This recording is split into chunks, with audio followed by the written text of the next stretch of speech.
Au cours de cet entretien, nous avions débattu les questions de l'heure, surtout en ce qui concerne la République centrafricaine, qui traverse un moment difficile ces derniers temps, en cette fin d'année 2012.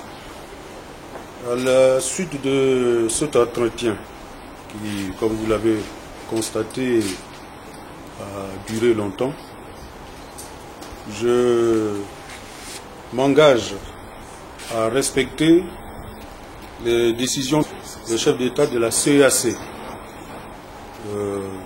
tenues tout dernièrement à Djamena au Tchad. Deuxièmement, je suis prêt à me rendre à Libreville sans condition et sans délai pour discuter avec les frères centrafricains de l'accord global de Libreville et du dialogue politique inclusif. Nous devions voir ce qui a marché et ce qui n'a pas marché. En troisième point, après ce débat, à laquelle je convie toute la classe politique centrafricaine, y compris les mouvements politico-militaires, ainsi que le nouveau mouvement Seleka, à la suite de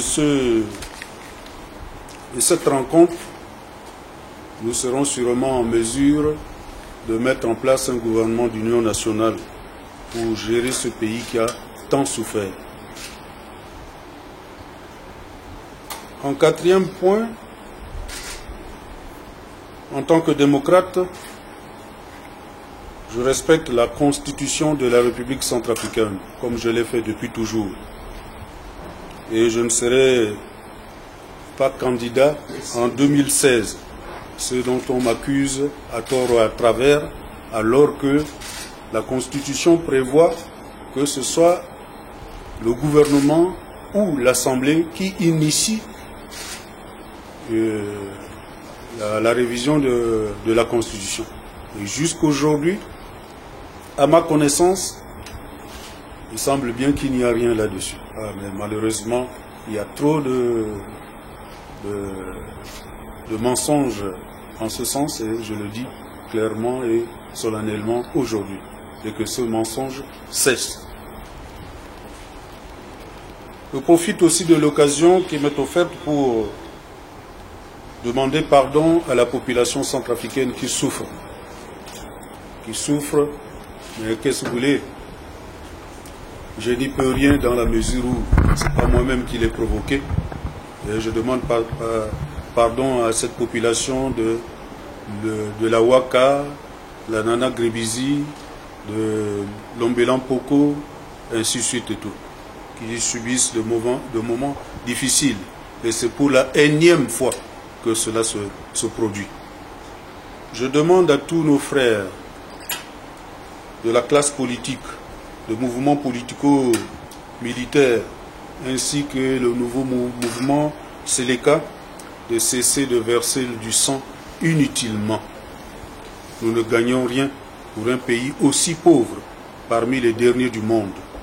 Je profite aussi de l'occasion pour adresser mes excuses à la France pour les dégâts causés à l'ambassade de France de Bangui, suite aux événements que nous venons de connaître. C'est un message de paix que j'adresse à mes frères centrafricains.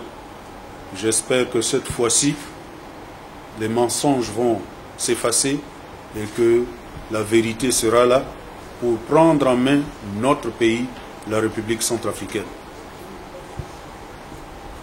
Merci au président en exercice de l'Union africaine qui, malgré son programme chargé, ses multiples déplacements en cette journée dominicale, le dernier dimanche de l'année 2012,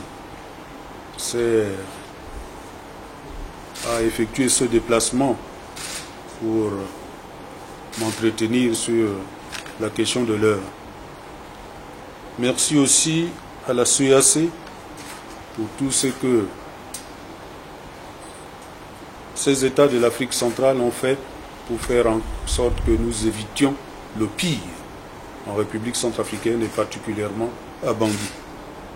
que ce soit de même pour la CEAC, les États de la CEAC, de l'Union européenne et des Nations unies.